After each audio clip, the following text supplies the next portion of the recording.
Heil og sæl öll sömul.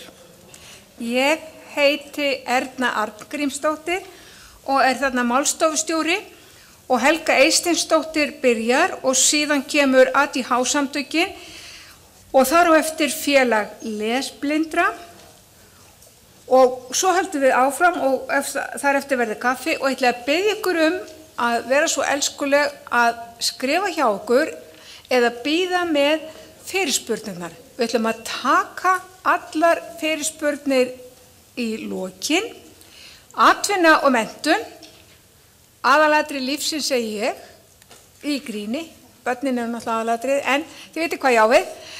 Þetta yfirskriftin hjá okkur og skiptir okkur öll gríðarlegu máli. Helga Eysteinsdóttir, gerðu svo vel.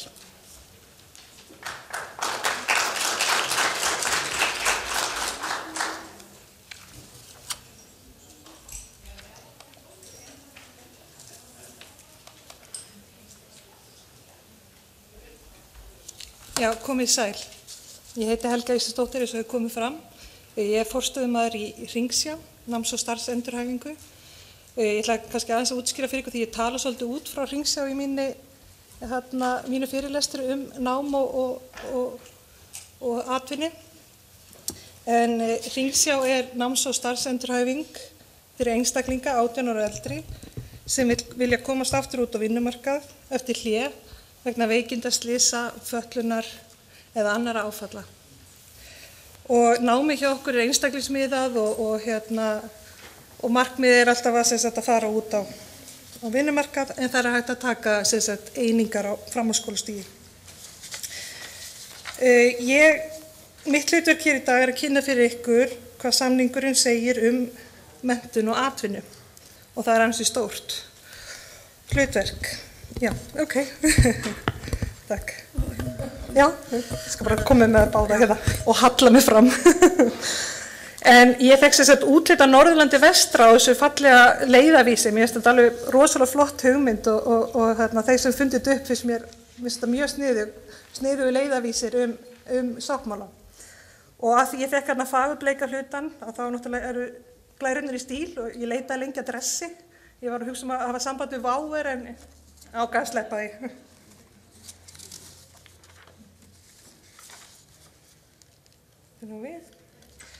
En eins og hefur svo sem komið fram hérna í morgun þá grunngildi samningsins virðing fyrir mannlegum margbreytileika og að allir eigi að hafa jöfn tækifæri. Ég tók út nokkra meginreglur samningsins samkvæmt 3. grein sem bann við mismunun, full og virk þáttaka án aðgreiningar, jöfn tækifæri, aðgengi og jafnrétti. Og ég ætla að nálgast þessa umfjöllun út frá þessum meginreglum.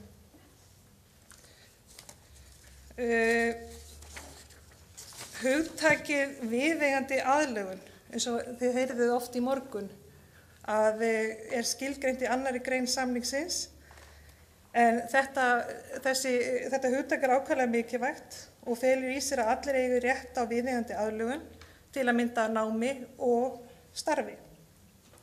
Skilgreiningin eftirfarandi: viðeigandi aðlögun merkir nauðsynlegar og viðeigandi breytingar og lagfæringar sem eru ekki umfram það sem eðlilegt má teljast eða of íþyngjandi þar sem þeirra þörf í sérstöku tilviki. Til þess að tryggt sé að fatlað fólk fái notið eða geti nýtt sér til jafns við aðra öll mannréttindi og grundvallarfrelsi. Fyrst ég las hana fannst mér þetta pínu loðin skilgreining og líklegast orðalagið sett svona fram til að sem flestar þjóðir sjá sér fært að samþykkja og innleiða samninginn. Hvenær eitthvað eðlilegt og hvenær eitthvað of íþyngjandi? Þegar það snýr að menntun og atvinnu fer það væntanlega eftir vilja og getu skólastjórnenda og atvinnurekanda hverju sinni og hversu sveigjanlegir þeir eru. Telst að eðlileg breyting og lagfæring að setja upp ramp, setja inn lestrarforrit í tölvur, bjóða upp á sérkennslu eða setja lyft í húsnæði. Við getum velt þessu öllu hérna upp. Hjá okkur í Hringsjá eðlilegt til dæmis mjög vítt hugtak. en við fáum inn alls konar nemendur með mismunandi reynslu á baki og mismunandi þarfir. Við leggjum áherslu á að aðlaga námsefnið að nemendunum og fáum þá í lið með okkur með það hvað aðferð henta þeim best og heyrum þeirra reynslu hvað nýtist ykkur. Og það nefnilega þó nokkuð margir nemendur okkar sem hafa ekki fengið kennslu eða þann stuðning sem þau þurftu, til dæmis í grunnskóla. Geti verið að í þeim tilfellum hafi það þótt umfram það sem eðlilegt mátti telja eða þótti skólastjórnum þá íþyngjandi. Nú ég bara að velta þessu svona upp. Þessu erfitt að svara, en hitt ljóst að of margir fá ekki þann stuðning og aðstoð sem þau þurfa, hvorki í skóla eða á vinnumarkaði. Núna, bara ég tek sem dæmi, ég maður náttúrulega tala bara út frá sína eigin reynslu, að í Hringsjá til dæmis, þá fylgir sama fjármagn öllum nemendum. Og það gefur augaleið að nemendur sem þurfa mikinn stuðning, til dæmis manni með sér eða koma algjörlega ólæsir til okkar, þurfa úrræði sem mörgu sinnum dýrari en úrræði annarra nemendur sem þurfa minni stuðning. Og nú ætla ég að ég tala svolítið út af tveimur sjónarhornum því að ég forstöðumaður lítillar stofnunar með takmarkað fjármagn. Að ég myndi allavega hugsa mig tvisvar ef ég þyrfti að ráðast í kostnaðarsamar aðgerðir án þess að fá auka fjármagn til þess. Bæði þegar kemur að ráðningu starfsmanna og inntöku nýnema. Aðbúnaður þarf auðvitað að vera í lagi, en sá raunveruleiki blasir við að geta lítilla fyrirtækja og skóla með takmarkað fjármagn ekki mikil. En ég tala líka sem foreldri langveiks barns og þá horfi ég þetta með allt öðru sjónarhorni.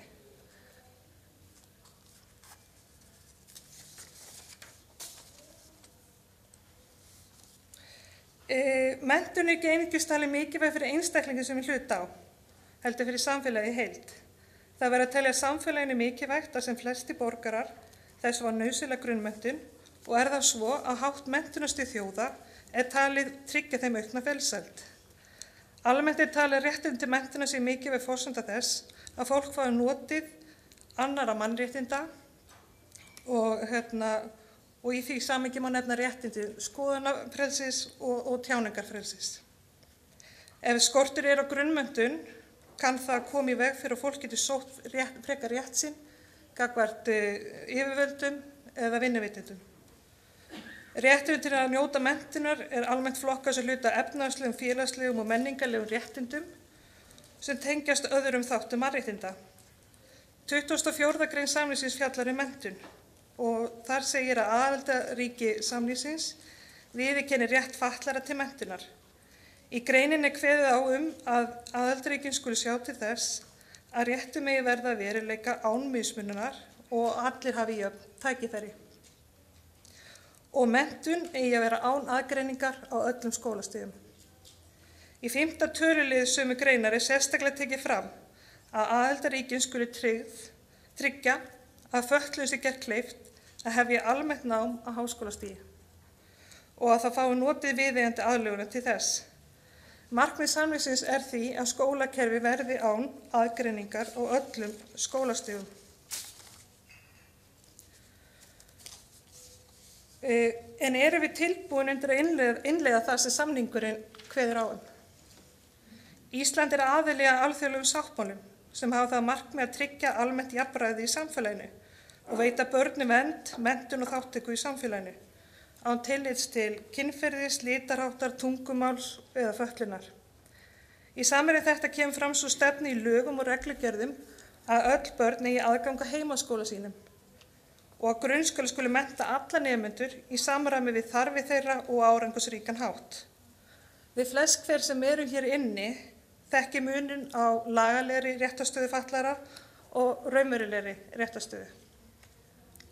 Það hver bil á milli stefnu og framkvæmda þegar kemur að skóla fyrir alla.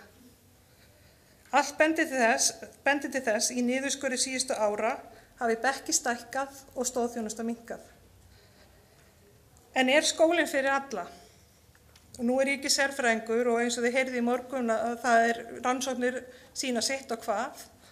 En ég ætla að tala bara út frá minni reynslu, bæði sem foreldri langveiks barns og sem forstöðumaður í Hringsjá.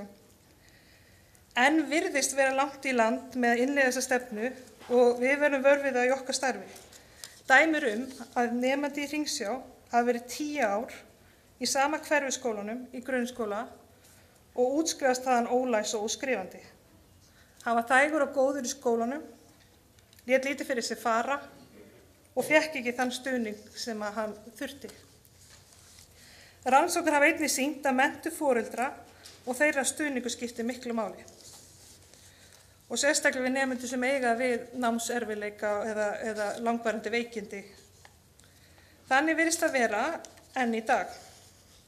Mörg dæmir að ef nemendur hafa ekki sterkt bakland sem tilbúið að berjast fyrir nemendan fyrir viðeigandi þjónustu, þá verði þjónustan brotakennd. Sem foreldri langveiks barns get ég staðfest að sem foreldra þá þurfum við vera miklum tengslum við skólann til að tryggja að hann fái þá þjónustu sem hann þarf. Starfsbrautir, kannski aðeins að ræða hérna sambandi við framhaldsskólastigið, þær eru starfræktar innan framhaldsskólana en eru sér úrræði þar og þar sækja nemendur fáa eða enga tíma með öðrum nemendum skólana. Þeir hitta það á matsalnum og svona. Þetta er samkvæmt þeim upplýsingum sem ég fæ og gagnrýni hefur komið fram að þar fái einstaklingar eingöngu 4 ár. En eins og við vitum að við ætlum að innleiða einstaklingsmiðaða nálgun þá er 4 ár kannski fullnægjandi fyrir einn en ekki annan. Einnig er spurning hvað tekur við af starfsbrautinni og ég hef líka heyrt gagnrýni það að hjá mörgum að fólk útskrifast þaðan og það er ekkert sem tekur við. En síðastliðið vor þá kom út M.Ed. ritgerð á menntasviði. Tilviksrannsókn var að ræða. Þar sem 2 nemendum með mikla námserfiðleika var fylgt eftir í framhaldsskóla. Báðir nemendurnir eru með ADHD og lesblindu og aðrar raskanir. Niðurstöður rannsóknar leiddu meðal annars í ljós að allir starfsmenn framhaldsskólana vildu gera sem mest fyrir þessa nemendur, en vissu raunin ekki hvaða stuðning þeir þurftu. Þeim stóð helst til boða að fá stækka letur og lengri próftíma. Það sem þeir hefðu þurft aðstoð við heimanám, aðstoð við skipulagningu, sérkennslu, skýra framsetningu og námsefni og að hafa einn fastan tengilið við skólann sem þeir geti leita til. Þetta sýnir okkur að þrátt fyrir að kennarar og aðrir starfsmenn framhaldsskólana séu allir að vilja gerðir, þá þarf raunhæfari aðgerðir til að styðja þá nemendur sem standa höllum fæti. Við Íslendingar lítum flesta menntun sem sjálfsagðan hlut, en ekki sem forréttindi að fara á útvalina. Við höfum getað státa okkur að góða aðgengi að menntun, fólk hefur getað fengið tækifæri til að mennta sig án mikils tilkostnaðar fyrir það sjálft, óháð aldri. Hins vegar er það svo að ekki standa allir jafnfætis hvað möguleika til náms varðar og liggja margar forsendur þar að baki, líkt á efnahagur, fötlun og heilsufar. Þeir sem koma til dæmis í Hringsjá hafa ýmsum ástæðum ekki farið hina beinu og breiðu braut sem hefur alltaf verið fær fyrir þá sem standa sig vel og eru svo heppnir að hafa ekki orðið fyrir áföllum í lífinu. Það þarf að huga hinum, þeim sem hafa minna milli handana, þeim sem hafa ekki haft aðstæðu til að sinna námi, þeim sem hafa til dæmis eignast börn snemma. Meðalaldur nemenda í Hringsjá er 34,3 ár. Margir stefna á að mennta sig til starfa sem er ekki líkamlega erfið. Við höfum áhyggjur af þeirri stefnu sem nú er boðið í hvítbók menntamálaráðuneytisins umbætur í menntun.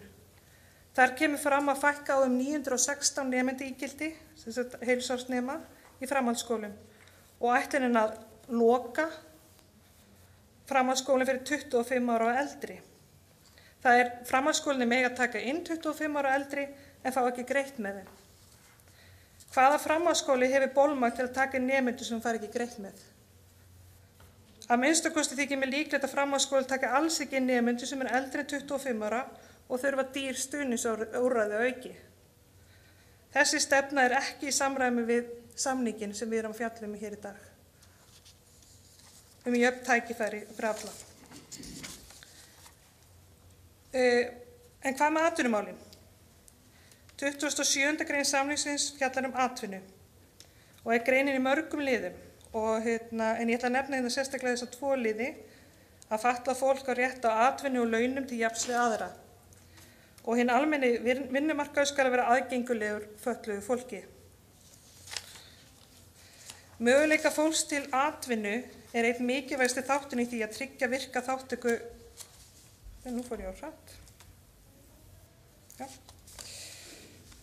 tryggja þátttöku allra í samfélaginu. En þessum möguleikum og þurfa að fylgja raunveruleg tækifæri til að fá störf við hæfi. Yfirlýst stefna stjórnvalda að atvinnumál fólks með skerta starfsgetu, þar á meðal öryrkja og fatlaðs fólks, eigi að vera á þeim stað sem atvinnumál ófatlaðs fólks eru og að Vinnumálastofnun verði sú stofnun sem sjái alfarið opinbera vinnumiðlun og ráðgjöf fyrir alla án aðgreiningar. En þetta kom skýrt fram í máli félagsmálaráðherra á ársfundi Vinnumálastofnunar nú fyrr í mánuði. Þessi stefna í samræmi við samning Sameinuðu þjóðanna réttindi fatlaðs fólks. Vinnumálastofnun, Öryrkjabandalag Íslands og Þroskahjálp fóru á stað með samstarfsverkefni við sama tilefni, sem miðar að því að skapa störf fyrir atvinnuleitendur með skerta starfsgetu. Verkefni hefur fengið nafnið Virkjum hæfileikana, alla hæfileikana. Með þátttöku í verkefni geta opinberar stofnanir og sveitarfélög ráðið til sín einstaklinga með skerta starfsgetu með stuðningi frá ráðgjöfum Vinnumálastofnunar og vinnusamningi öryrkja.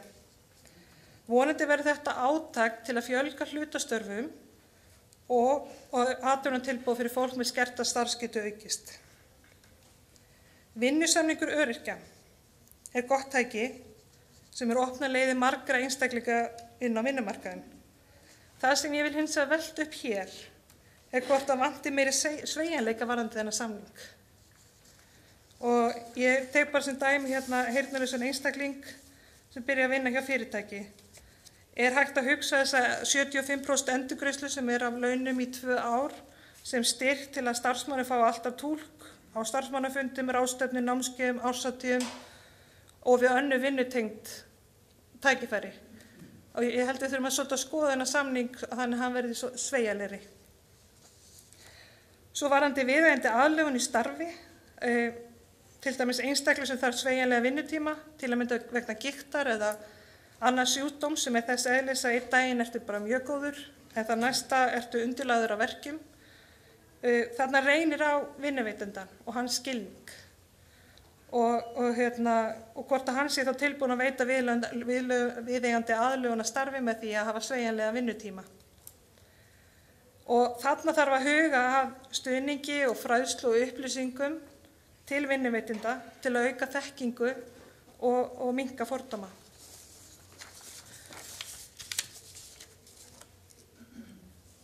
Hvað þarf að gera? Erum við tilbúin undir að innleiða samninginn? Hvað varðar menntun og atvinnu? En þetta svolítið stór spurning. En eins og þið vitið þá hef ég bara 20 mínútur og mín yfirferð samninginn, hvað hann segir þessi mikilvægu mál, nær alls ekki að snerta alla fleti þess. Allavega eins og staðan í dag ljóst að framundan mikil vinna og það þarf að skoða hvort skólinn sé í takt við þann veruleika sem blasir við okkur. Það þarf að endurskipuleggja skólakerfi til að skóli án aðgreiningar á öllum skólastigum sé raunhæft. Það þarf mikið metnað og áhuga og ekki síst peninga. Það skiptir líka miklu máli að hafa minni bekkjareiningar og veita auki fjármagn í stoðþjónustu. Ef við viljum skólan aðgreiningar verðum við að axla ábyrgð og skapa viðunandi náms- og starfsumhverfi fyrir alla, bæði nemendur og kennara. Auka þarf fræðslu til vinnuveitenda til að þeir séu frekar tilbúin til að ráða einstaklinga með skerta starfsgetu og svo það spurningin þetta hugtak okkar viðeigandi aðlögun. Það þarf að skoða vel hvort að minni fyrirtæki, stofnanir og skólar geti fengið styrk til að geta mætt þeim auka kostum sem geti fylgt í. Þannig að þarna þurfum við að skoða hvað mótvægisaðgerðir við erum með fyrir atvinnurekendur. En eins og ég segi þetta stutt yfirferð og ég þakka fyrir mig. Takk.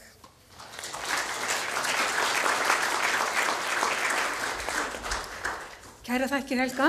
Svona mann alltaf heppin að einmitt í gegnum ÖPI hef ég kynst 2 kraftaverkahelgum, önnur í fjölmennt og hún þar að gera þau kraftaverk sem þarf að gera fyrir fólk sem í námi og þarf að komast út á vinnumarkaðinn og hin Helga sem var að ljúka máli sínu hér. En mér langar líka af því að, já, ég ætla ekki að segja okkur það var nú mér alltaf svo hörmulegt að fólk að misnota íslenskuna orðin og hvítbók ráðuneytisins kallar það bætur í menntun að neita 5.000 manns því það verður talan sem ekki kemst inn í skóla ef að það má ekki taka 25 og eldri. Og það einmitt okkar fólk sem þarf á menntun að halda eftir 25 ára aldur. Næst á dagskrá Elín Hói Hinriksdóttir sem talar ADH. Elín, gerðu svo vel.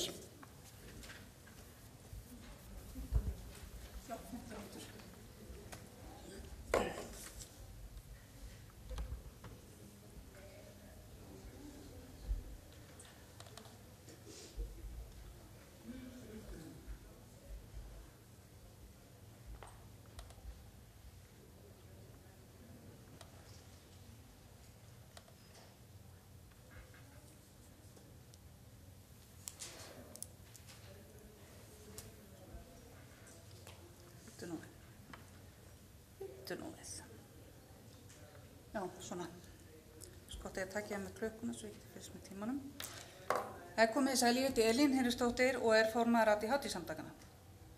Og ég ætla svona stikla á stóru, fara yfir menntun og hvernig búið að einstaklingu með ADHD í skólum í dag. Nú í 1. grein samnings Sameinuðu þjóðanna þá segir meðal annars að til fatlaðs fólks teljast meðal annars þeir sem með langvarandi líkamlega andlega vitsmunalega skerðingu eða skerta skynjun og sem verða fyrir ýmiss konar hindrunum sem geta komið í veg fyrir fulla og árangursríka samfélagsþátttöku til jafns við aðra. ADHD talin taugafroskaröskun sem með veikleika í stýrifærni heilans og það hefur áhrif á skynjun. Þannig ADHD fellur klárlega undir þetta. Í samningnum réttindi fatlaðs fólks þá kveður á í 24. grein að aðildarríkin viðurkenna rétt fatlaðs fólks til menntunar. Þau skulu koma á menntakerfi á öllum skólastigum án aðgreiningar og ævinámi því skyni að þessi réttur megi verða veruleika án mismununar og þannig að allir hafi jöfn tækifæri. Til þess að þessi réttur megi verða veruleika þá skulu aðildarríkin tryggja að árangursríkar einstaklingsmiðaðar stuðningsaðgerðir séu veittar í umhverfi sem hámarkað hvað mest mögulegan árangur í námi og félagslega þroska sem aftur samræmist því markmið að fatlað fólk geti notið menntunar án nokkur aðgreiningar. Nú ef við kíkjum aðeins á stöðuna í dag. Skólanum eru settar ansið þröngar skorður. Til þess að uppfylla þarfir nemenda með ADHD þá ýmislegt sem þarf að koma til. Skólinn þarf að mæta þörfum þeirra en það reynist ekkert svo auðvelt. Einstaklingar með ADHD fá ekki með sér auka fjármagn inn í skólan. Það skortur á mannafla í skólanum, það eru fáir stuðningsaðilar, erfitt að fá stuðningsaðila í vinnu og eins og þið viti þá niðurskurður alls staðar. Í skólastofunni oft mjög óhentugt umhverfi fyrir börn með ADHD og lítið úrræði. Og því miður á mörgum stöðum sem maður hefur orðið var við þá þekkingarleysi á röskun með einstaklinga með ADHD. Í skólastofunni, eins og þær flestar uppi í dag, skólastofunar í opnu rými, þær henta illa einstaklingum með ADHD, þetta eru oft tvær bekkjardeildir sameinaðar, þetta allt í einni stofu, það mikill hávaði, það mikið truflanir og það stór nemendafjöldi. Og þetta akkúrat það sem hentar okkar einstaklingum mjög illa.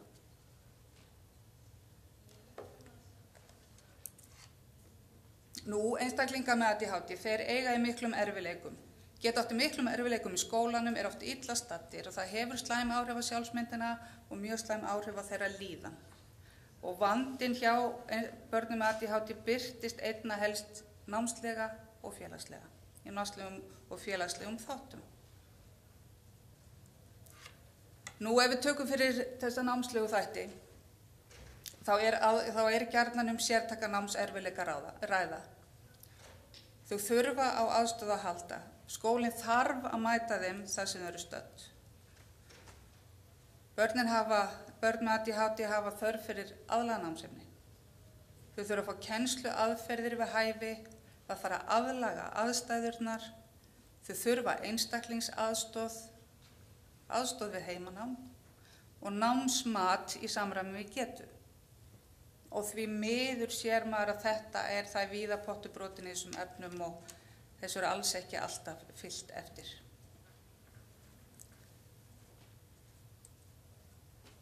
Nú, hvernig er staðan í dag í skólunum? Við vitum að flesti skólar þeir leggja sig fram að veita þjónustu við hæfi, en þó er víða pottubrotin. Og kannski, því nú erum við búin að fara svolítið landið, þá sér maður það að það er í rauninni einna best ástandið hér á Reykjavíkursvæðinu. Út á landi er þessu oft mjög ábótavant þessari þjónustu. Það þarf að útvega námsefni sem er aðlagað getu einstaklingsins. Flestir kennarar koma á móts við börnin, en betur maður duga skal. Það er líka svolítið erfitt að vera nemandi með ADHD, þú getur ekki verið með sama námsefni, börn eru jafnvel feimin við að sýna að þau séu með annað námsefni, þannig kennarar þurfa að vera mjög vakandi og það þarf að skapast skilningur innan skólans og innan bekkjarins að það hafa allir mismunandi þarfir og það get ekki allir verið með sama námsefni og það á bara að þykja eðlilegasti hlutur í heimi. Nú, einstaklingsaðstoð er á skornum skammti. Það er góður vilji í skólum, en stuðningurinn inn í bekkinn, hann er allt of lítill. Og það er eins og ég sagði áður, það eru margir aðilar í hverjum bekk sem þurfa stuðningi. Það eru kannski 2, jafnvel 3 einhverfir í bekknum.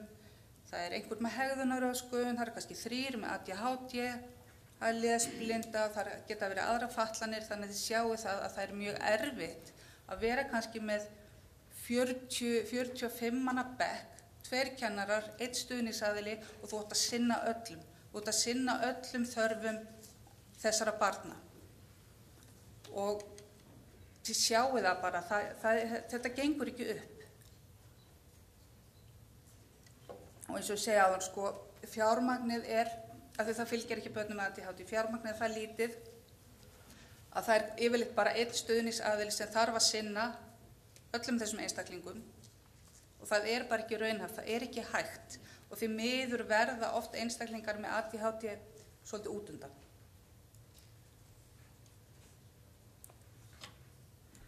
Nú og eins og ég segi, það er kennsla í opnu rými, það er hávaði, það eru truflanir. Og þetta hendar börnum með ADHD mjög illa vegna þess að þau truflast mikið, þau eru auðvelt með að truflast. Þó þú láti barn með ADHD setja, og reynir að setja það svolítið afsís og setja það út í hornið þannig að það geti fengið næði, en það dugar ekki til. Nemandinn þarf ofta að eiga sína vinnustöð í ró og næði og það er bara ekki reyndin.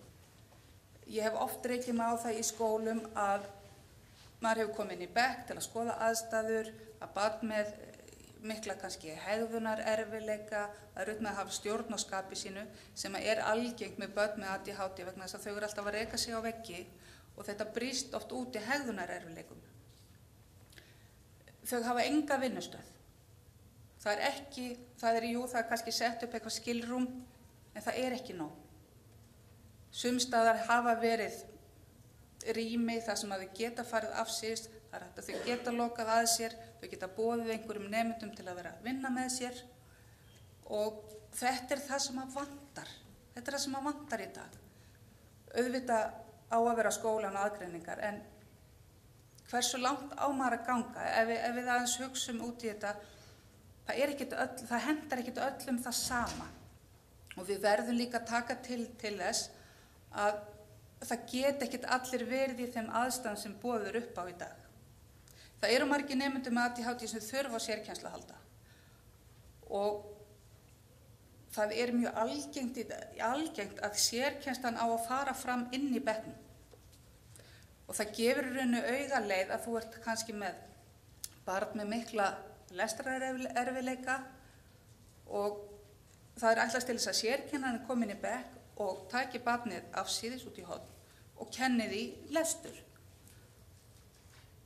Það er nánast ómögulegt þegar þú ert með barn með ADHD. Það er aldrei hjá því komist að það sé hreyfing á börnum í bekknum, börn að labba á milli, það er hávaði, þau eru að skipta sæti, þau eru að ná í skólabækur og athyglin fer alveg leið.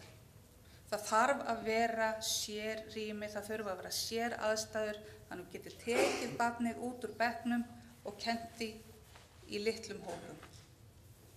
Því miður með þessari nýju, eða nýju skilgreinum með skóla án aðgreiningar, sem er mjög góð, ég segi það ekki, að þá er eins og það sé ekki skilningur fyrir því að það er ekki allir eins. Það er einhvern veginn gengið út frá því að þú getur bara sett upp einhverja vissar aðstæður og það eigi allir að þrífast þar. Nú með kennslu aðferðirnar, það er því miður oft talsvert einhæfar kennslu aðferðir og í svona föstum skorðum. Maður er ennþá að sjá sérstaklega í eldri bekkjum. Það er kennslustofa og það er svona gamaldags skóla uppröðun, það sem allir setja í röð og lítið kannski hópavinnu og þetta er það sem að reynist börnum að ADHD erfitt. Það er erfitt, jú, þú lætur barnið sitja nálægt kennarum til að geta fylgst með því, en það þarf að koma meira á mótsviðu, meira með samvinnu. Þessum börnum hentar oft mjög vel að vera í hópavinnu, vinna með öðrum, þannig að það sé frekar hægt að ræða námsefnið.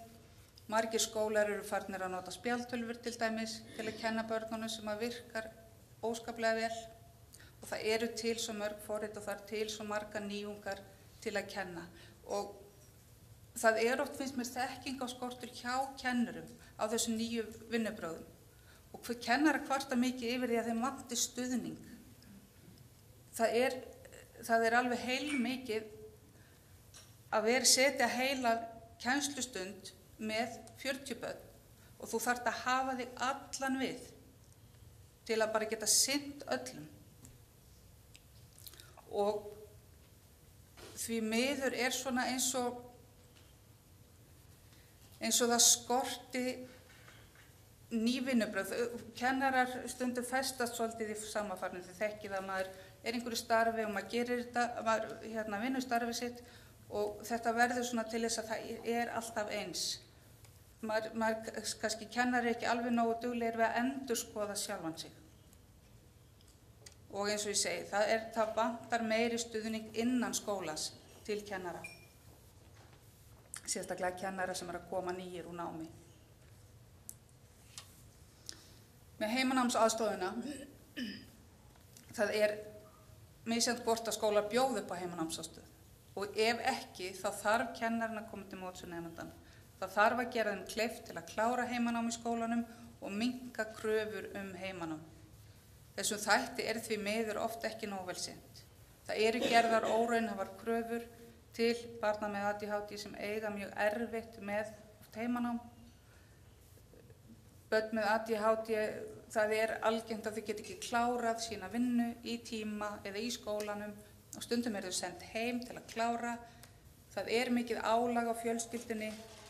Það eru þessir hefðbundnu tímar sem að reynast oft erfiðir, matmálstímar, háttatímar. Það eru jafnvel fleiri börn á heimilinu og maður hefur staðið upp með grátandi foreldra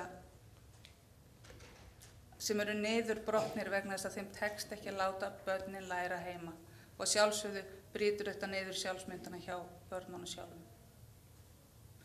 En þess vegna er líka mjög mikilvægt að námsmat sé út frá þörfum nemendas. Það þarf að skipta námsefni niður í smærri einingar, það þarf að gefa nemandanum kleift að taka próf í sérstökum aðstæðum eða meta verkefnavinnu.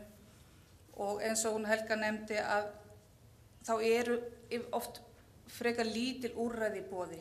Það eins og í framhaldsskólanum, þú getur fengið að taka próf í sér aðstæðum, en það oft ekki mikið meira. Og við sem hefum verið að vinna í skólanum, við berjumst mikið fyrir því að það sé tekið tillit til barnanna og jafnvel þeim aðstoða til þess að taka prófin.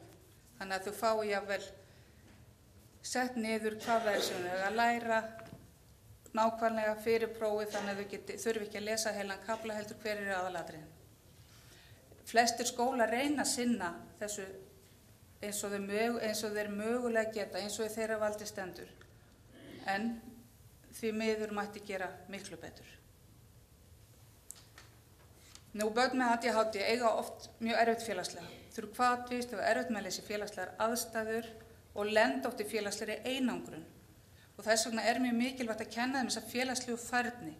Þau hafa þörf fyrir beina kennslu í félagsfærni og þau eiga oft miklum erfiðleikum að yfirfæra yfir í raunverulegar aðstæður. Hvernig þá staðan í dag í þessum efnum?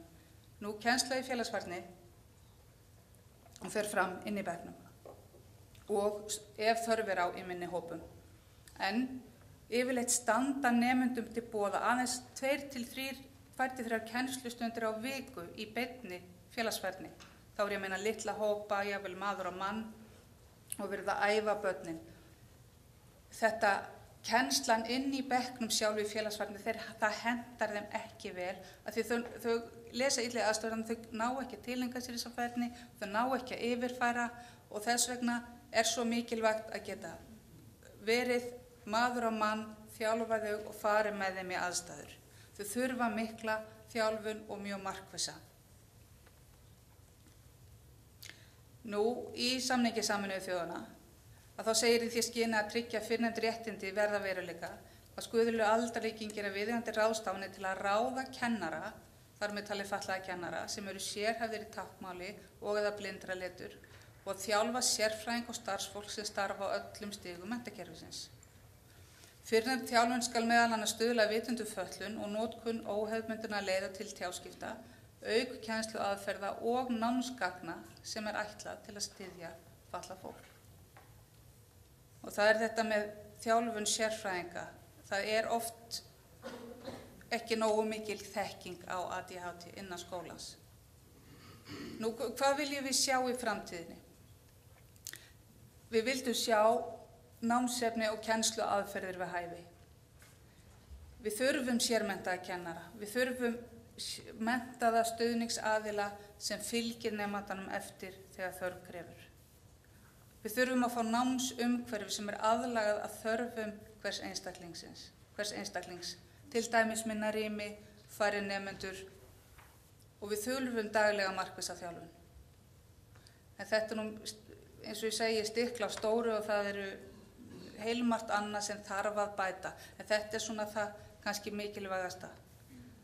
Og við getum séð fyrir okkur að ef að samningurinn yrði innleiddur, að þá í rauninni ber skylda til þess að veita meiri peningum inn í skólan og veita börnum þá þjónustu sem þau þurfa á að halda.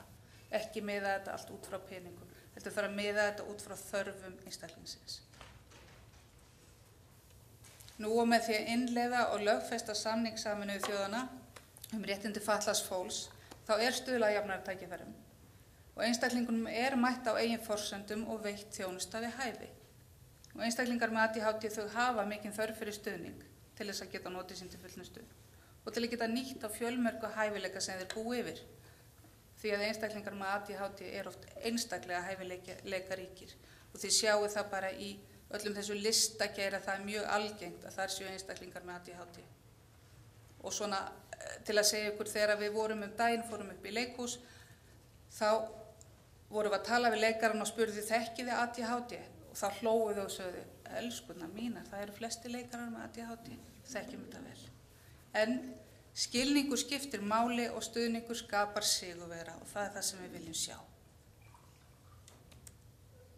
eitt samfélag fyrir alla. Takk fyrir.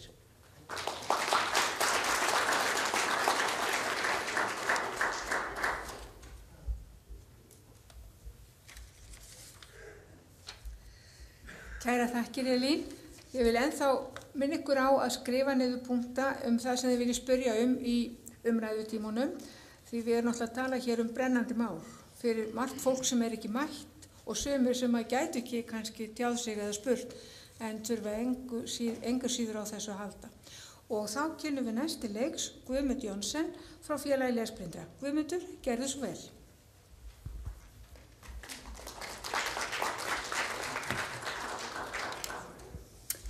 Já, takk fyrir. Eins og hún sagði, það heiti ég Guðmundur Jónsson og kem hérna frá Félagi lesblindra og formaður þess félags.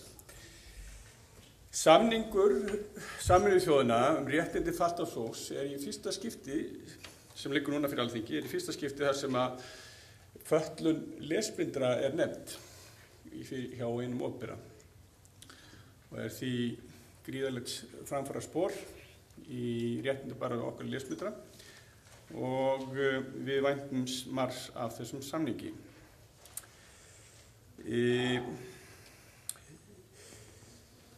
Það að ríkið viðurkenni núna lesblindu, eða með þessum samningi mun þá Alþingi viðurkenna að lesblindir séu fatlaðir,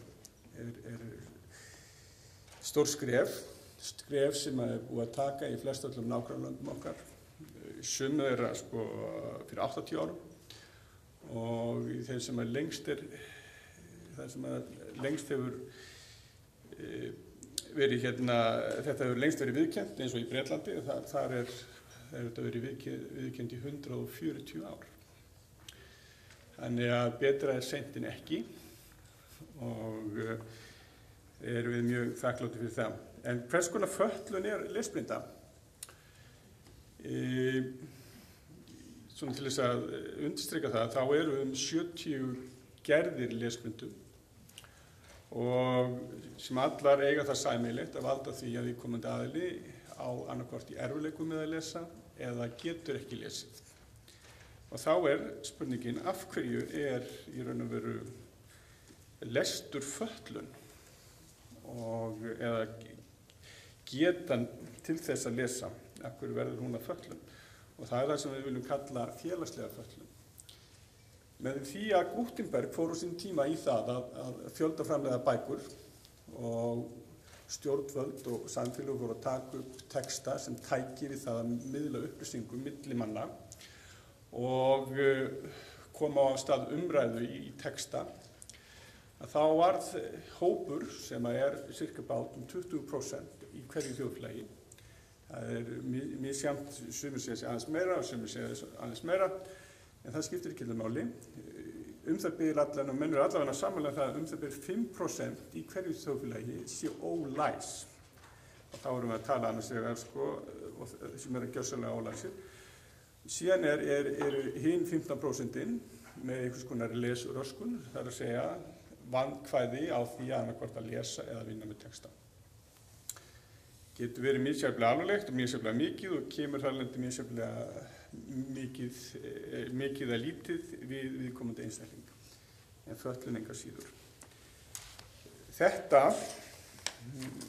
í raun og veru veldur því að viðkomandi einstaklingur sem ekki getur lesið stjórnvaldsskipanir, hann getur ekki fylgst með umræðu í blöðum, hann getur ekki fylgst með í bókmenntum, hann verður ákveðið bæklaður og þó sérstaklega þegar kemur að menntun.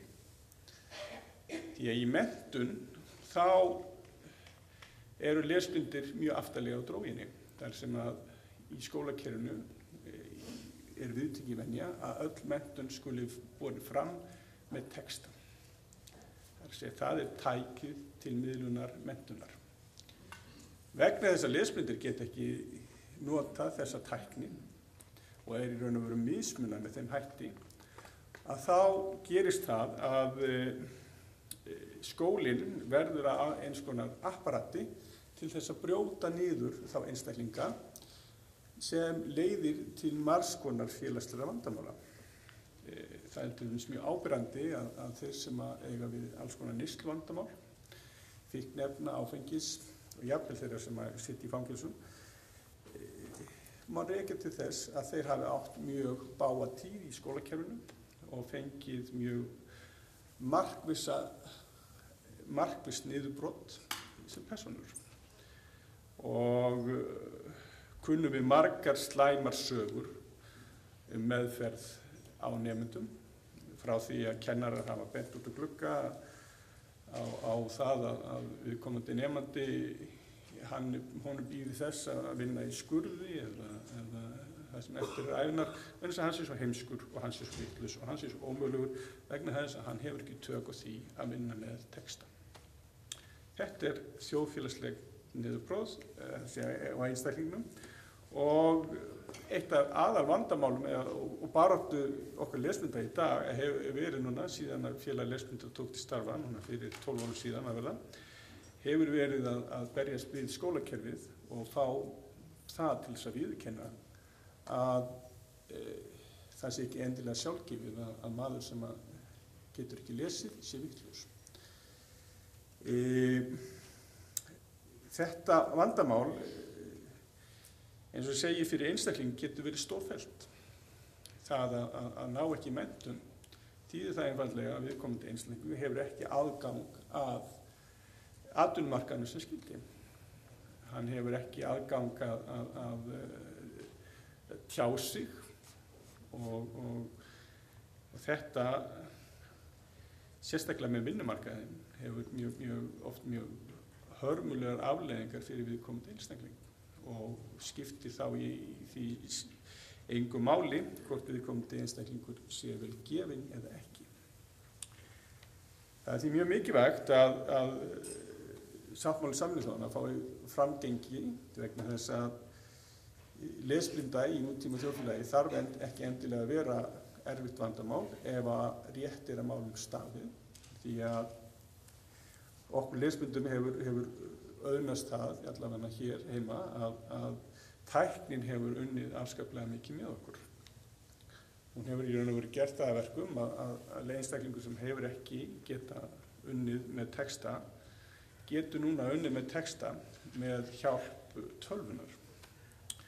Það er að segja, til dæmis eins og Öryrkjabandalagið hérna stóð fyrir á sín tíma að styrkja við talgervil, þar sem að talva getur lesið texta fyrir viðkomandi. Hún hefur verið mjög mikilvægt. Þetta hérna tæki er mjög mikilvægt því að ég vinn vinnuna mína í gegnum þetta tæki. Gerir mig kleift að stýra fyrirtæki og eiga í samskiptum. Það sem hefur líka gert lesblindum á Íslandi allavega í það minnsta núna gott er það að Google hefur farið í það að búa til svokallaðan raddgreini, þar sem að þú getur lesið texta inn í tölvu, þannig að þú þarft ekki að slá á lyklaborðið eða skrifa. Þá kemur það aftur á skólakerfinu og sem ADHD nefndi mjög greinilega áðan, að skólakerfið er seint til að breytast. Tæknin í og kennararnir sem eiga við þau vandamál sem lesblinda og þá fötlun, þeir kunna ekki á tæknina og ef út í það farið, meiri hluti kennara sem hafa farið í gegnum HÍK hafa fengið mjög litla uppfræðslu lesblindu og þau vandamál sem að henni snúa. Ég var sagt hérna þegar við vorum að byrja að vinna hérna hjá félagi lesblindra að í 3–4 ára námi í HÍK þá væri lesblinda kynnt í einum áfanga sem var valáfangi. Þessu hefur reyndar hefur verið unnið aðeins bragbóta á, þetta er komið aðeins meira inn í námið, en samt sem áður rannsóknir hafa sýnt að lesblindunemendur og ADHD-nemendur búa til það til 90% af vandamálum í hegðun í bekk. En þess að þeir hafa ekkert að gera.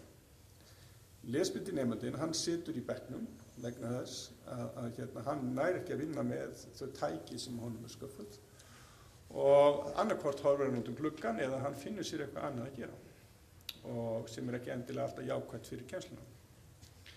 Þannig við segjum bæði þar sem að lesblinda í félagslegum fötlun að með því að skaffa þau tæki sem að gætu breytt aðstæðum lesblindra eins og að láta það hafa þetta tæki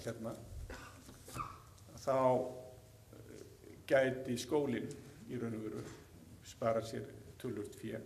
Og við segjum í raun og veru að þessi tæki sem við erum að fara fram á, að skólinn skaffi og ríkið skaffi lesblindum, séu nú tæki sem ætti að skaffa öllum nemendum. Vegna þess að við höfum séð það til dæmis í rannsóknum í Ástralíu, þar sem að menn hafa farið í það að nota þessa tækni og matreiða námsefnið á tölvutækjum, að þá hækkar einhvern nemandans og félagslegi þátturinn, það er að segja órói í bekk, hann minnkar mjög verulega. Það er að segja, það er miklu auðveldara að halda aga í bekk þar sem að þessi nýju tækni er notuð.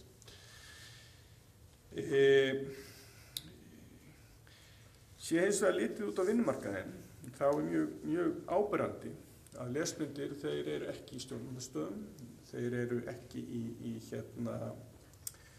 þeir eru helst í vinnu sem vinnu með grafík.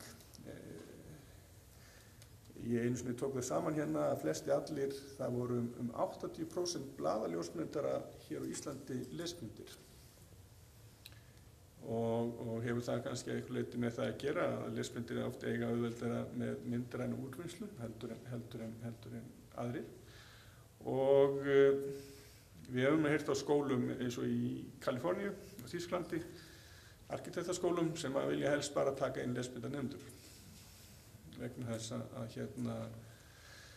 þeir eigi einfaldlega auðveldara með þrívíddar vinnslu og eigi þeir þar lendi oft miklu auðveldara með betri úrvinnslu. Þannig að það að búa til í raun og veru fötlun úr tæki er í raun og veru sem textin er tæki, er samfélagslegt vandamál og eitthvað sem samfélagið verður þar lendi að taka á. Tíminn hjá mér? Já, þetta er alltaf. Þetta er staðið á síðustu mínútum. Síðustu mínútum, ok. Það er bara að segja amen eftir leik. Amen eftir leik. Ok, ég á 5 mínútur. Mér var dagskrá.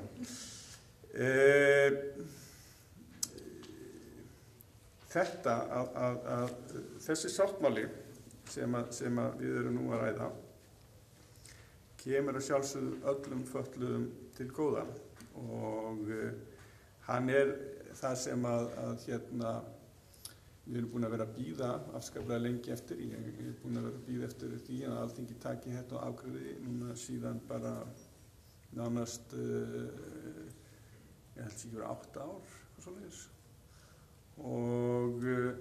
Og ástæðan er fyrst og fremst sú að til þess að geta gert kröfur réttindi fyrir lesblinda að þá þarf ríkið að vera búið að viðurkenna í raun og veru vandamálið og þar stendur í raun og veru hnífurinn í kúnni. Vandamálið er ekki viðurkennt og opinberlega er vandamálið þar af leiðandi ekki til. Í það sem er ekki skrifað, það er ekki gert. Takk fyrir það.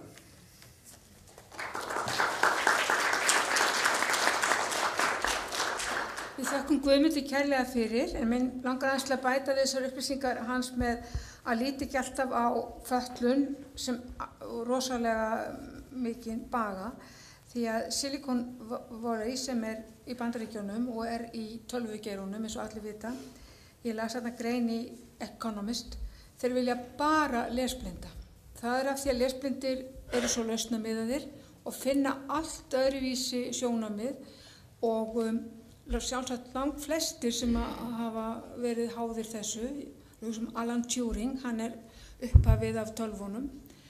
Hann sýnist mér, ég var að lesa ævisögu hans, hafi greinilega verið lesblindur. Þannig þetta ekki bara galli, bara aðeins að benda á þetta. Nú, þá með læsið. Það kom eiginlega til Ísland svona sem hálfskefla 1746 í tilskipun húsaga. Á þeim tíma stefna í Kaupmannahöfn eða Danmörku. Það pietismin, reintrúastefnan og í stuttu máli svona, þetta bara mín útgáfa. Kóngurinn hefði alls ekki verið með sömu útgáfu. Haltu kjafti og þrælaði þér til dauða og á heimnum mun þér gefast umbun. Og svona var þetta útskýrt fyrir Íslendingum.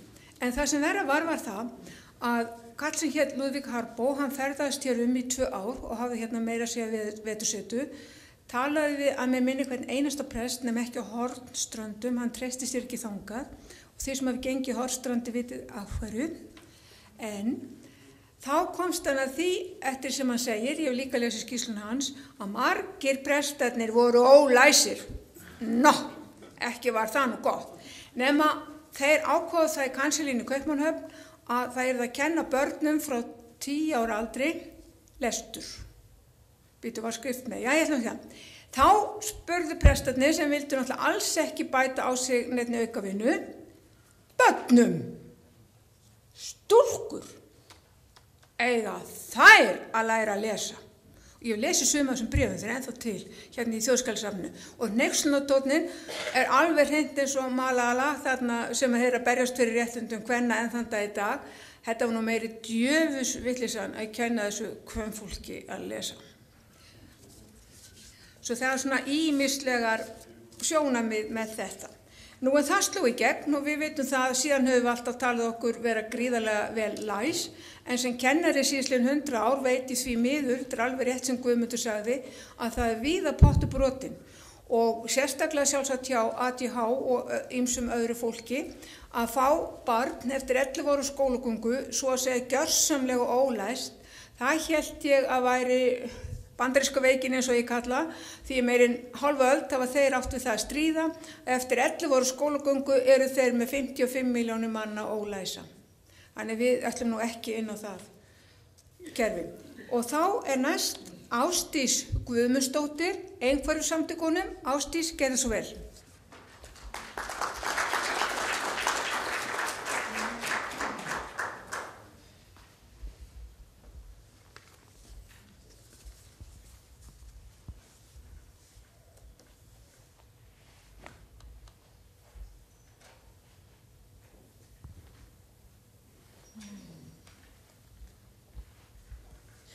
Já, komið sæl. Ég vil byrja á því að þakka Öryrkjabandalaginu fyrir að bjóða okkur frá Einhverfusamtökunum að taka þátt í þessu. Og já, eftir svona þessa fyrirlestra svona þá sem eru búin að vera hérna á undan þá hérna, ég veit ekki hvort að þið hafið séð Djöfla í sjónvarpinu núna í vikunni.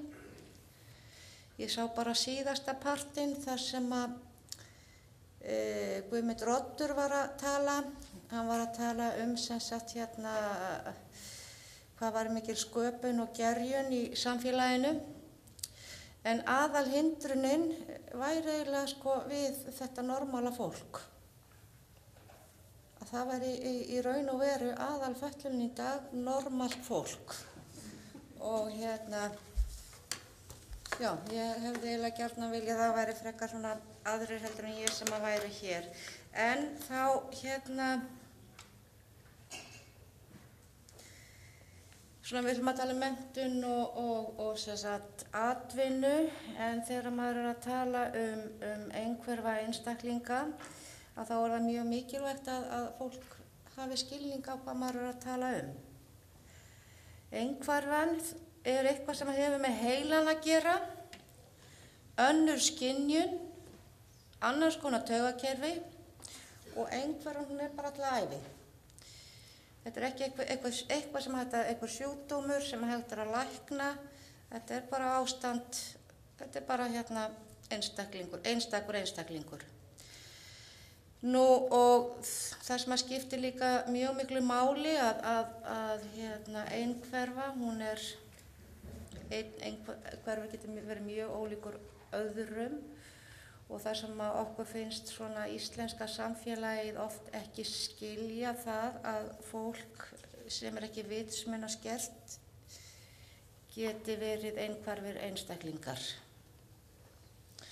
Og það ennþá verið að svona berjast við svona gömul skrítin viðhorf sem betur fyrr maður heyrir sjaldnar og sjaldnar, en þó þetta með það að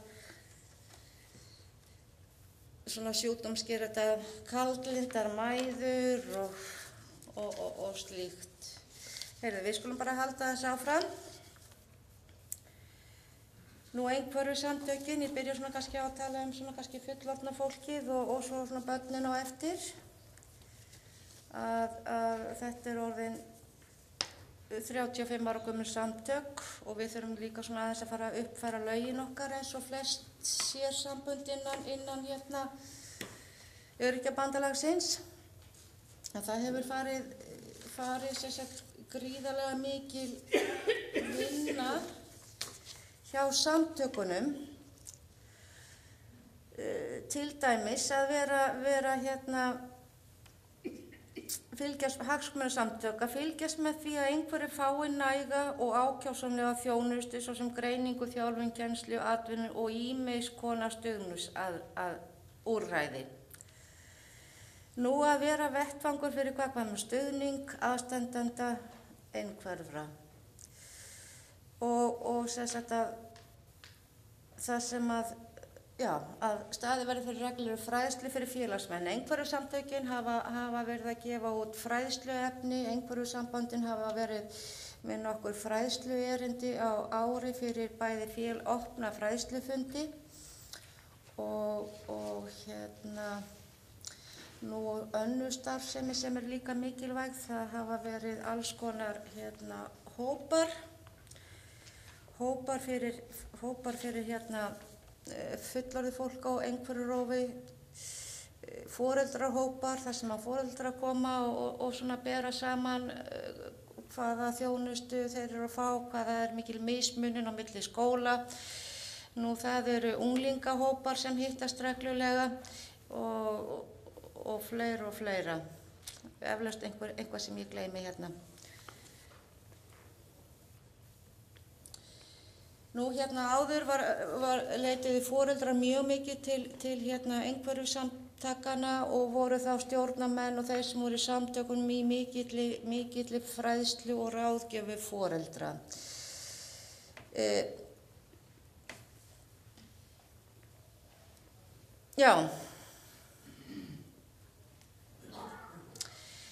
Sem sagt að einhverju samtökinu eru líka í Landssamtökunum Þroskahjálp og Þroskahjálp ásamt fleiri félögum eru aðilar að Sjónarhóli. En þangað leita foreldrar mjög mikið, foreldrar einhverra barna meira og það næststærsti hópurinn sem leitar í þessa ráðgjafarmiðstöð og þá aðalega leitað vegna skólans. Það sem okkur finnst að þetta náttúrulega svolítið tímaskekkja því að þetta ætti náttúrulega heima í skólunum, fræðslu, umdæmum og slíku. En þetta eru foreldrar sem eru búin að gefast upp, þeir fara til dæmis þarna. Nú svo má benda á það líka þarna að Sjónarhóll á nú þarna eitthvað húsnæði að þar eru líka hafa þar inni einhverfir ráðgjafar, sálfræðingur, þar sem að fólk getur keypt sér þjónustu. Og svo þjónusta ætti náttúrulega líka að vera í skólunum eða skólahverfunum. Þar foreldrar mismunað. Nú, þá fer ég út í svolítið svona fullorðna fólkið.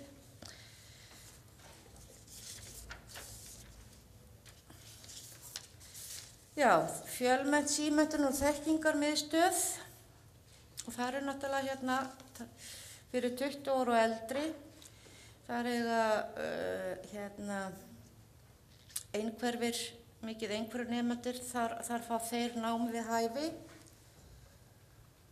og sem að sinna, já, kannski mest fötluðustu einstaklingunum í landinu. Og það fjölmennt hefur, þetta er alltaf erfið orð, hefur einhverfu ráðgjafa sem að hefur ráðgjafaskyldu við allar aðrar símenntunarstöðvar í landinu. Nú maður fyrir að sjá það hvað þegar maður fyrir að skoða allir fjölmennt, hvað er bara merkilegt fyrirbæri. Nú fjölmennt stóð fyrir diplómanámi fyrir fólk með þroskahömlun, þar með talið fólk með þroskahömlun. En það er nám án aðgreiningar í Háskóla Íslands á menntavísindasviði og það bara með hverju nýju árinu, það gengur betur og betur nám án aðgreiningar. Þetta er alveg hægt, fólk þarf bara að læra þetta. En sem sagt að það stendur núna svolítið á tímamótum því að fjölmennt hefur borgað sérstakan starfsmann og vill að háskólinn taki við, en það gengur illa. Það er hægt að gera svona hluti, við vitum það. Og það má segja að fjölmennt hafa náttúrulega kannski aðeins, til dæmis var ofboðslega mikil þörf fyrir einhverja einstaklinga sem að hafa áhuga á svona hvað kallast það nú? Tölvuheilanum.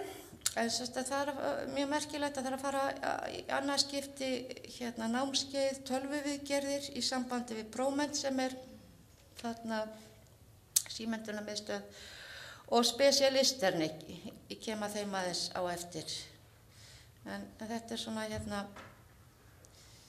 í raun og veru samt nám sem ætti að vera annar staðar. Það eiginlega ætti ekki að vera á vegum fjölmenntar. Nú svo er annað námskeið sem er líka frekar nýtt að nálinni utan eða innan einhverfurófsins. Hver er munurinn á þessum tveimur menningarheimum? Nú eftir áramót fer af stað tilraunaverkefni fyrir fólk með einhverfurófsraskanir sem hefur ekki hefðbundin tjáskipti. Og það er við reynum að hugsa alla víddina, en þetta er sem sagt fyrir fólk sem hefur haft mjög litla og takmarkaða möguleika til símenntunar. Nú svo við förum þarna í gegnum skólakerfið. Það er náttúrulega í grunnskólalögum skóli án aðgreiningar. Man virðist svona á foreldrum, sérstaklega foreldra grunnskólabarna, man heyri það gjarnan hjá þeim að þeir séu nokkuð ánægðir með leikskólana, að þeir séu komnir kannski lengst í viðhorfum, þekkingu og áhuga.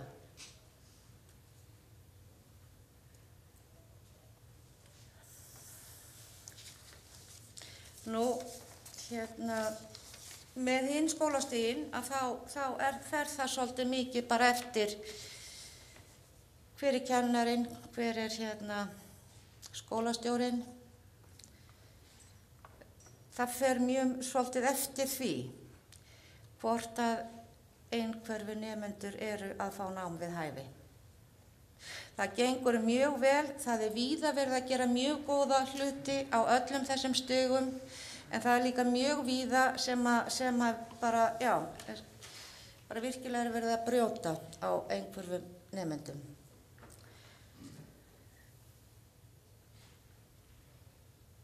Og þetta er, ætli ég bara haldi það ekki aðeins áfram. En það virðast vera samt meiri oft hindranir eftir að börnin eldast. Nú, ekkert okkur án okkar, fólk á einhverju var og er höfuð ekki boðin þáttaka í skipulagningu náms fyrir fólk á einhverjurófi, né að ráðgjöf fyrir fólk á einhverjurófi. Hvers vegna?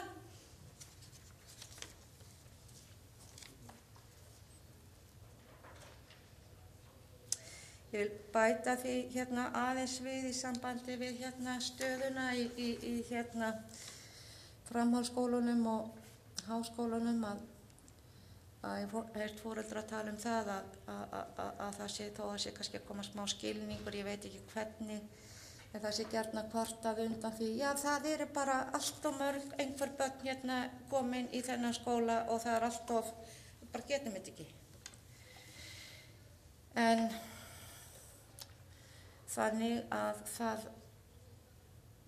þarf greinilega að auka þekkingu, viðhorf og það þarf að selja kennurum líka það að þetta eru áhugaverðir einstaklingar.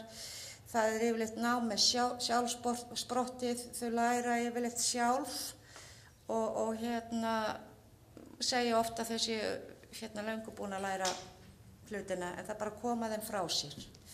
Og það þarf einmitt að fara svolítið átak í það að selja kennurum, skólastjórnendum, sveitafélögum og öðrum bara einhver ný viðhorf. Þá erum við komin að vinnunni.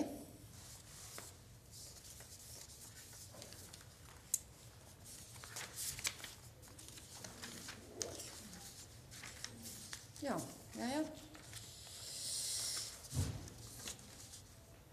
Það er mikið atvinnuleysi hjá einhverju fólki. Það hefur verið í boði atvinna á hæfingarstöðvum sem eru svona verndaði vinnustaðir. Þeir voru kannski mikilvægir þegar þeir byrjuðu, eru orðin svolítið svona barnsins tíma og það er svolítið að einstaklingur sé að vinna á sama stað alla ævi. Engin tilbreyting og ekkert en sem sagt þessi staðir virkuðu vel en þeir henti ekki nútímanum. Nú svo tölum við kannski starfsbrautanemendur í framhaldsskóla. Þegar þeir taka sitt framhaldsskólapróf þá er ekkert sem býður. Það er enga atvinna að fá. Og mjög fáir komast í diplómanám fyrir fólk með þroskahömlun og endur ekkert endilega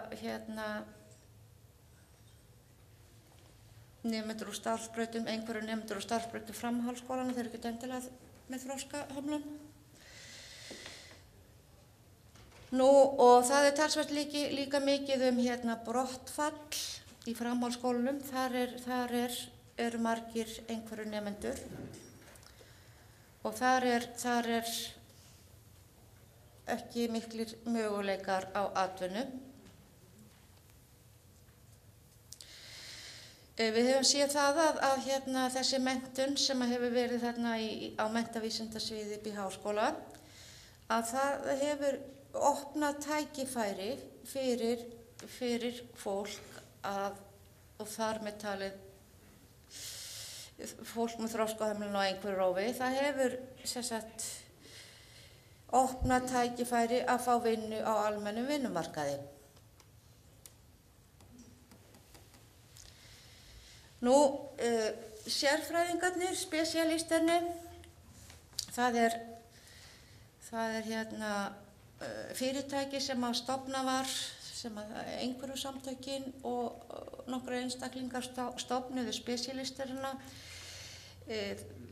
sem að opnaði sennilega á alþjóðlegum degi einhverjunar 2. apríl árið 2011 held ég. Það var náttúrulega líka mikið atvinnuleysi þá, en hugsunin var að það væri hægt að virkja, það væri í hugbúnaðargeiranum, að það störf fyrir einhverju, það myndi henta þeim. Og það var lagt af stað með það. Og það fengust peningar að utan Leonardo-styrkir til að koma þessu fyrirtæki á koppinn. En það hefur gengið mjög vel svo sem fyrirtæki sjálft í sjálfu sér, en það hefur farið svona inn á aðrar leiðir. Það er í dag, þá þetta rekið í samvinnu við Vinnumálastofnun, virk starfsendurhæfing á einhver ákveðin pláss þar og markmiðið fyrst og fremst að rjúfa einangrun, finna styrkleika og finna vinnu á almennum vinnumarkaði. Þeir hafa verið í samstarfi með mörg fyrirtæki, Valitor, Dýraspítala, Tölvulistan og fleira. Að þetta sem sagt, já. Nú, og það sem sagt líka að spesialistarnir eða sérfræðingarnir, þeir berast í bökkum, þeir vita aldrei, já, heldur það áfram eftir áramótin, koma einhverja styrkveitingar, þannig að það alltaf þessi óvissa hver staðan verði. Nú svo ætla ég að tala aðeins þarna einhvert fólk með háskólamenntun, að það ég heyrði nú einu sinni ég held að hún verið bara á ráðstefnu hjá Öryrkjabandalaginu, það var einhver kona sem að talaði og mér minnir það að hún hafi talað það að sem sagt að háskólasamfélagi að það væri svolítið griðastaður fyrir suma fyrir marga einhverfa. En einhvert fólk sem hefur lokið háskólamenntun að það á oft erfitt með að fóta sig á vinnumarkaði. Lendur oft í einelti og bara rekst illa og á oft í erfiðleikum með að halda vinnu. Og það sem að leiðir sem að margir fara, það bara að stofna eigin fyrirtæki. Þannig rekast þeir best. Eða fara aftur í háskólanám og ná sér í aðra háskólagráðu. Nú, það aðrir fullorðnir að það hefur verið svolítið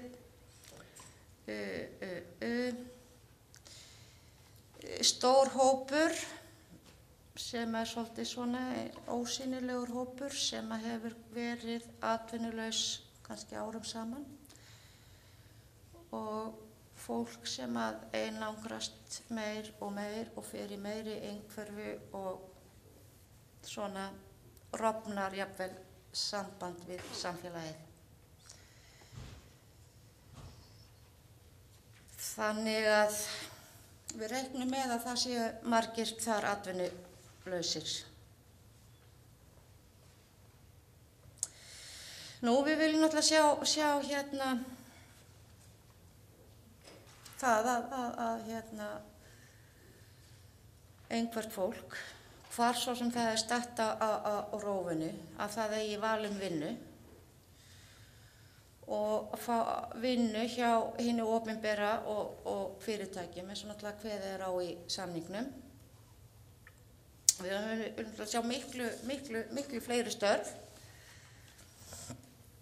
Nú, og það að einhvert fólk fái stöðuhækkanir og framgang í starfi og svona störf í stjórnsýslunum hjá öðrum fyrirtækjum.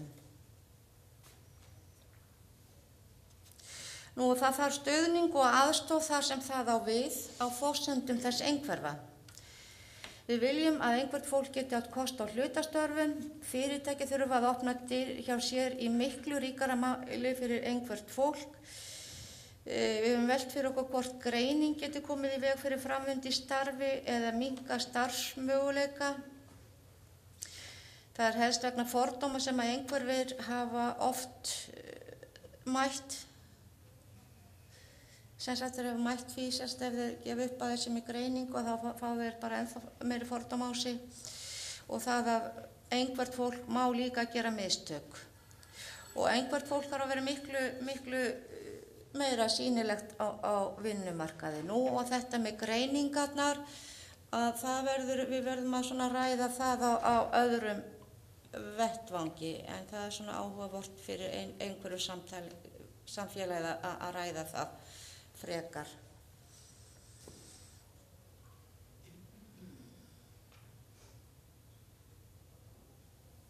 Já.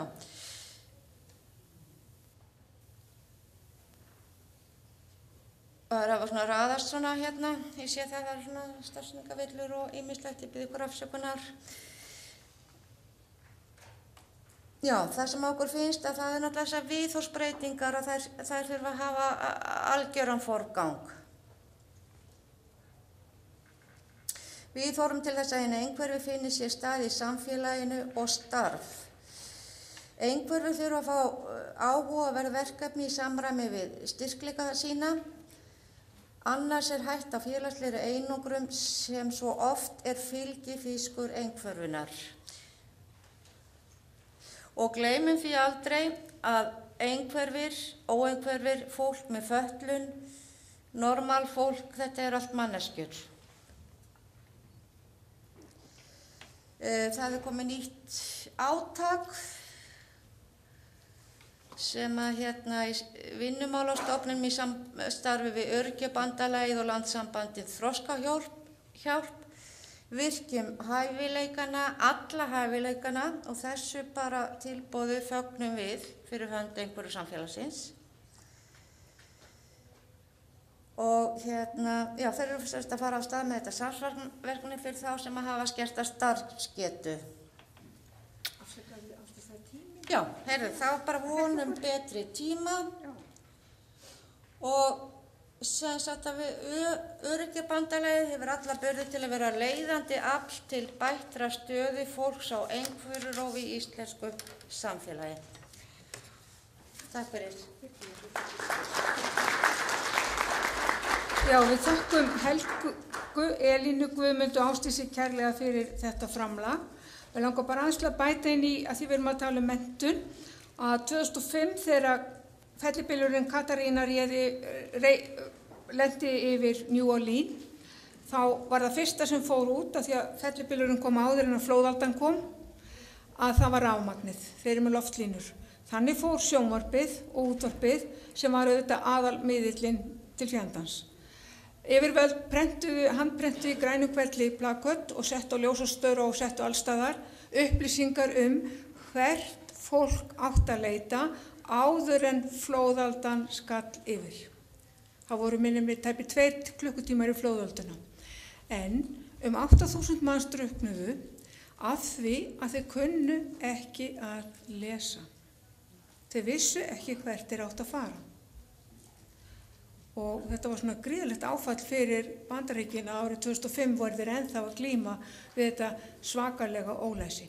Nú langar mig til að biðja ykkur hér í salnum að koma með fyrirspurnir þessi brennandi efni og einhverjir starfsmenn hér uppi í hjálpa mér að fara á milli með, já, takk fyrir. Einhverjir sem vilja spyrja. Já.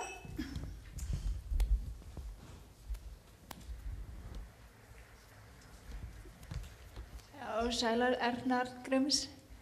Mér datt í huga að vildi spyrja. Ég er með spurningu. Hérna með Hringsjá, því að maður er komin það langt í námi, að maður er á bara íslensku 503 eftir, að þeir eru alltaf með bara auglýst ákveðna stundaskrá. Og svo eru þarna leikskólanir, þeir eru ekkert betri grunnskólanir. Já, og svona sem var rekinn á leikskóla fyrir einelti og hann var orðinn það hræddur að hann þorði ekki að mæta í leikskólann sinn.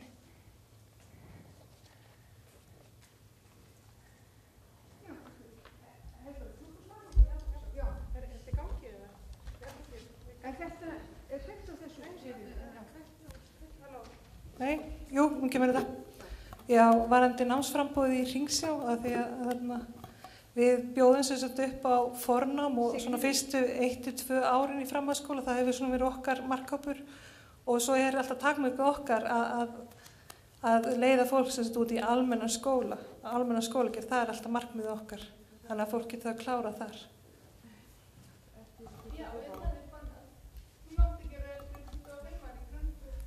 Þetta er ennþá, það er ekki búið að samþykkja það. Við samþykkjum það aldrei.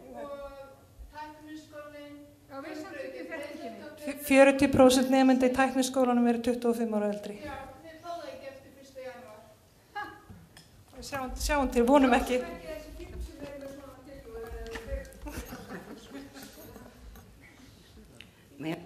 Góðan daginn. Ólína heiti ég og mér langar að beina spurningu til hennar Helgu. Það kom fram hjá þér að það þyrftir að verða endurskipulagning allt skólakerfið. Og við þurfum að byrja þá á grunninum, ekki satt. Byrja á grunnskólanum. Og þetta er náttúrulega mikið verk fyrir höndum. Ertu með einhverja hugmyndir svona hvernig má fara af þessu? Já, ég náttúrulega, eins og ég nefndi í mínu fyrirlestri að nýta þessa hugmynd sem að Hringsjá hefur boðið upp á og hefur sýnt árangur. Það eru litlar bekkjareiningar og góð stóðþjónusta, fyrst og fremst. Byrja þar. Er þetta fullnægjandi? Eru fleiri sem vildu spyrja? Já, hér er Þóra. Takk fyrir það, takk fyrir ágætis erindi. Mér langar að ég með allavega eina fyrir spurn og kannski smá pælingu. Það er í sambandi við, nú eru þeir sem er að útskrifast úr Hringsjá, þeir fara í framhaldsskóla eða sumir hverjir og aðra út á atvinnumarkað. Ég veit að það hafi verið gerðar kannanir hvernig hefur gengið eftir að þeir komnir út, þannig að þetta kannski aðeins heyra því ef það er eitthvað nýlegt til. Og eins þá hvort að þeir nemendur sem þess þurfa áframhaldandi hvort þið þekkja hvort þið fá ykkur stuðning áframhaldandi, hvort sem það er vinnu skóla annars staðar. Í sambandi við ADHD, ég er aðeins að velta fyrir mér og kannski að þeir verið svör því. Í sambandi við greiningar, það er stundum sagt, kannski meira í gamni en alvöru, en það er samt djúp alvöru á bakveða, að einhver ákveðin aðili sem hefur afrekað mikið í lífinu, hann hafi ekki endilega fengið þessa greiningu og hafi þessum leiðandi ekki verið haldið niðri, sjáði. Þannig að það er bæði plús og mínus í þessu öllu saman, þannig að kannski smá komment á það, takk. Já, ég bara byrja. Síðasta árangursmælingu var gerð 2012. Og þá tókum við útskriftar hópa frá 2008 til 2011 og það var 74% árangur eða mælt var í námi eða starfi að hluta til eða fullu. Og það er í samræmi við fyrri árangurskannanir hjá okkur. Þannig eins og ég segi, árangurinn hefur ekki staðið á sér í Hringsjá. Varðandi hvert flesti fara á starfsnámsbrautir sem eru sem betur fer ekki fyrir hugað að loka. En hins vegar verðum við að opna augun fyrir því að eins og samningurinn kveður á jafnrétti karla og kvenna. Starfsbrautirnar flesta hverjar eru mjög karlalægar og það er meiri hluti karla eru í tækniskólum til að mynda. Og þannig að varðandi þetta að loka framhaldsskólum fyrir 25 ára eldri er mjög slæmt fyrir okkur konurnar og náttúrulega líka karlmenn. Og svo varðandi eftirfylgdina að við styðjum nemendur áfram, við höldum tengslum áfram við þau. Það eru námsráðgjafi og félagsráðgjafi og sálfræðingur og við fylgjum þeim eftir og svo myndum við tengsl við komum til framhaldsskóla þannig við tengjum nemenda við komum til námsráðgjafa í hverjum skóla. Já, við hefum verið svo talglöð og þetta hefur verið svo áhugaverð efni, við leifum kannski bara einn östu, svo lendum við í kaffinu. Já. Já, þú varst að spyrja með sambandi við greiningar. Já, fyrir, já. Og það er mjög erfitt að svara þessu. Þetta er svo einstaklingsbundið. En yfirleitt er það þannig að það er unnið með einstaklingin hvort sem hann er með greiningu eða ekki. Og eins og við segjum alltaf að það er svo mikilvægt að fólk gerir sér grein fyrir hvað skóinn kreppir. Þú þarft svo sem ekkert endilega að fara í greiningu, þú þarft að gera þig grein fyrir hvaða vandinn liggur þannig að það sé hægt að fara að vinna með hann. Þessu sé, ekkert eitt svar. Er unnið með hann eða unnið með honum? Það á að vinna með vandan og með honum. Við gerum bara einn östu. Já, góðan daginn. Ingi Bjarnar heiti ég og er frá Sjálfsbjörg og er öryrki. Mér þakka öllum ræðumönnum mjög vel fyrir. Þetta var mjög skemmtilegt hjá okkur öllum. Guðmundur þó sérstaklega því að höfðaði alveg sérstaklega til mín.